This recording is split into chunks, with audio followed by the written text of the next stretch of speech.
നമസ്കാരം. പുതിയൊരു വർത്തമാനത്തിലേക്ക് സ്വാഗതം. കാര്യം എന്താണെന്ന് വെച്ചാൽ അൻവർ ഇടതുപക്ഷമല്ല, അൻവർ ഇടതനല്ല.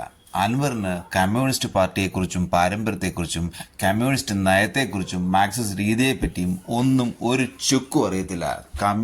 അൻവർ വെറും അൻവറാണ് എന്നാണ് പാർട്ടി ഇന്ന് കണ്ടെത്തിയ ചില നിലപാടുകൾ. പക്ഷേ ഇത്തരം ഒരു മനുഷ്യനെ, കമ്മ്യൂണിസ്റ്റ് പാരമ്പര്യമായിട്ട് ബന്ധമില്ലാത്ത, കമ്മ്യൂണിസ്റ്റ് നയപരമായി അതിനെ സമീപിക്കാൻ അറിയാത്ത ഒരു വെറും കച്ചവടക്കാരനെ എന്തിനാണ് കമ്മ്യൂണിസ്റ്റ് പാർട്ടിയുടെ ചിഹ്നത്തിൽ മത്സരിപ്പിച്ച് ജയിപ്പിച്ച് MLA ആക്കിയതെന്നതാണ് ചോദ്യം. സുധാകരൻ ഇന്ന് കൃത്യമായി അതിനെ പറഞ്ഞിട്ടുണ്ട്. ഇദ്ദേഹത്തെ കൊണ്ടുവന്നവരും ഇദ്ദേഹത്തെ കൊണ്ടു നടന്നവരുമാണ് ഉത്തരം പറയേണ്ടത്. അതാരാണ്? മറ്റാരുമല്ല, ഇന്നത്തെ നേതൃത്വം തന്നെയാണ്. പാർട്ടി നേതൃത്വം എന്നല്ല ഉദ്ദേശിച്ചത്, പിണറായി സഖാവിനെ തന്നെയാണ് ഉദ്ദേശിച്ചത്. അദ്ദേഹം തന്നെ ഇതിന് മറുപടി പറഞ്ഞേ പറ്റൂ.